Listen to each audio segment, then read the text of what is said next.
আজ দেখাচ্ছি আমার বাগানের একজন নতুন অতিথিকে। তার নাম হচ্ছে নন্দিনী। যেমনি সুন্দর নাম তেমনি সুন্দর দেখতে, ভীষণই সুন্দর ওকে দেখতে। আর একে আমি কিনেছিলাম অনেক দিন আগে।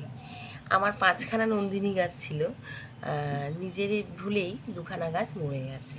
কারণ আমি জানতাম না নন্দিনী বৃষ্টির জল সহ্য করতে পারে না, তাই জন্য আমি খোলা আকাশের নিচে রেখে দিয়েছিলাম। নন্দিনী খুব সুন্দর বড় হয়েছিল, খুব সুন্দর বেড়ে উঠেছিল, আর গ্রোথও নিয়েছিল খুব সুন্দর। একদম যখন কুঁড়ি আসবে আসবে ভাব, সেই সময় একদিন বৃষ্টিতে হঠাৎ নন্দিনী গাছ আমার মরে যায়।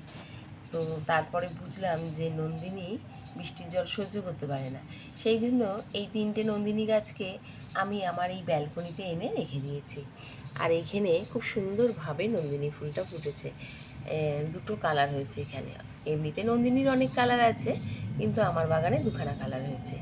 একটা হচ্ছে সাদা আর একটা হচ্ছে বেগুনি। খুবই সুন্দর দেখতে। আর নন্দিনী ফুলগুলো জানেন তো বেশ অনেক দিন থাকে, দেখতেও খুব ভালো লাগে। আর নন্দিনী যেমন আমি যত্ন করেছি, আর 5টা গাছের মতোই যত্ন করেছি। আর নন্দিনীকে রেখে দিয়েছি আমার এই ছোট্ট গ্লো ব্যাগে।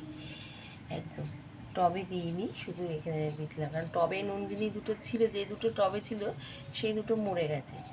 তো আমার মনে হলো যে গ্লো ব্যাগে নন্দিনী থাকাটাই ভালো। তো দেখছি এর মধ্যে ভালো গ্রোথ নিয়েছে। গাছের গ্রোথটা দেখলে আপনারা বুঝতে পারবেন। আর এর মধ্যে খাবার দিয়েছি যেমন আমি সব গাছে দিই। আর 5টা গাছে সর্ষের খোল ভেজানো জল, সবজি পচা তরল সার, এইগুলো কলার খোসা, পেঁয়াজের খোসার জল, এই সমস্ত জল দিয়ে হাড়গুঁড়ো শিংকুচি এই দিয়েই আমার ছোট্ট বাগান, মানে জৈবভাবে আর অর্গানিকভাবে দুটোভাবেই আমি বাগান করছি। আর তাতে আমি খুব ভালো ফল পেয়েছি, যেটা আপনারা নিজে দেখতেই পাচ্ছেন। এর আগের ভিডিওতে দেখছেন যে আমার সবজি থেকে ফুল থেকে ফল থেকে সব কিছুই এই জিনিস দিয়েই করছি আমি। রান্নাঘরের সমস্ত ফেলে দেওয়ার জিনিস আর হাড়গুঁড়ো শিংকুচি এগুলো তো আছে, সর্ষের খোল, বাদাম খোল। তাতে কিন্তু বন্ধুরা আমার বাগান কিন্তু একটুও খারাপ হচ্ছে না, বরঞ্চ ভালোই হচ্ছে। তো দেখছেন তো নন্দিনী কিন্তু খুব সুন্দরভাবে ফুটে রয়েছে।